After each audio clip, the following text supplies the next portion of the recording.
Have you ever noticed that people only seem to see you when they need a bridge to cross a river, but the moment they reach the other side, they never look back to see if that bridge is still standing? Think about it. How many times have you canceled your own plans? How many hours of sleep have you traded away? How many moments of hard-earned peace have you sacrificed just to solve a problem for someone who wouldn't even pick up the phone if the roles were reversed? If you're nodding your head, if you feel that heavy, silent ache in your chest, then this story is for you. Because sometimes life doesn't teach us through books or teachers. It teaches us its hardest lessons through the very people we care about most.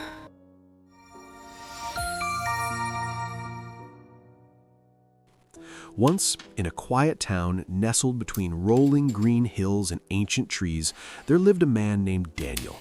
To the neighbors, Daniel wasn't just a man, he was a solution. He was the yes man. If a bicycle chain snapped, the cry was always, "Find Daniel." If a heavy crate needed moving, they knocked on Daniel's door. If a neighbor was lonely and needed a shoulder to cry on for 3 hours, they went straight to Daniel. And Daniel? Daniel always smiled. He believed that kindness was his rent for living on this earth. He thought that by saying yes to everyone, he was becoming a better man. He mistook his own exhaustion for a badge of honor. But while he was busy fixing the world, his own world was quietly falling apart. Kindness is a beautiful thing, but Daniel's kindness had become a cage. Look at his life during those years. His own garden, which he once loved, was choked with weeds. His windows had cracks that let the winter chill in. His roof, his own shelter, leaked every time it rained. His problems weren't just piling up, they were screaming for his attention. But Daniel couldn't hear them over the noise of everyone else's demands. Every night, he would stumble home, covered in the dirt and sweat of other people's labor. His mother, a woman of few words but deep intuition, would watch him from the kitchen table. Her eyes weren't angry, they were tired. One night, as he washed the grease of a neighbor's engine from his hands, she asked him, "Daniel, my dear boy, you help everyone, but why does no one ever help you?" Daniel gave the answer we all give when we're afraid to set boundaries. He gave a small, weary smile and said, "It's all right, Mom. One day, people will remember my kindness. They'll be there when I need them." But the universe has a funny way of showing us the truth. That day never came. One evening, the sky turned a bruised purple. The air grew heavy and the wind began to howl, a warning that a massive storm was coming. The townspeople scrambled. They were rushing to save their crops, their furniture, their livelihoods. And Daniel? True to form, he didn't run to his own house. He ran to his friend Oliver's farm. Oliver had expensive tools sitting in the mud. For 2 hours, Daniel worked like a man possessed, hauling heavy equipment into the shed, soaking wet, lungs burning. When Oliver's property was finally safe, Daniel turned to head home. But it was too late. The sky opened up. The wind became a gale. By the time Daniel reached his own yard, his garden furniture had been smashed against the fence. His prized plants were uprooted and drowned in mud. His wooden boxes, containing his own tools, were ruined. He sat on his front steps, the cold rain dripping from his nose, staring at the wreckage of the only things that actually belonged to him. His mother placed a warm towel on his shoulders. She didn't say, "I told you so." She simply said, "Today, Daniel, you saved everyone's world but your own." And in that moment, something inside Daniel finally snapped. The next morning, the sun came out, but Daniel didn't feel the warmth. He felt empty, not tired from work, but tired of people.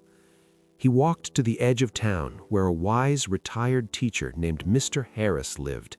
Mr. Harris was a man who spoke as if every word cost him $1. He chose them very carefully. Daniel sat by him and asked the question we've all asked. "Sir, why does kindness feel like it's breaking me?" Mr. Harris pointed to the river flowing nearby. "Daniel, look at that water. It feeds the trees, it gives life to the birds, it sustains the farms. It is the definition of kindness. But tell me, what happens when the river forgets its banks? What happens when it tries to go everywhere at once? Daniel whispered, "It floods. It destroys everything in its path. It loses itself." Exactly, Mr. Harris nodded. Kindness without boundaries is not kindness, Daniel. It is self-destruction. You think saying no is a sin, but sometimes no is the most honest prayer you can say. It is the ultimate form of self-care. He gave Daniel a challenge. For the next week, do not say yes immediately. When someone asks for something, pause. Ask your heart, will helping them harm me? Will I lose the peace I need for myself? If the answer is yes, you must say, not today. The very next day, the test arrived. Oliver, the friend whose tools Daniel had saved during the storm, came rushing up. "Daniel, I need you!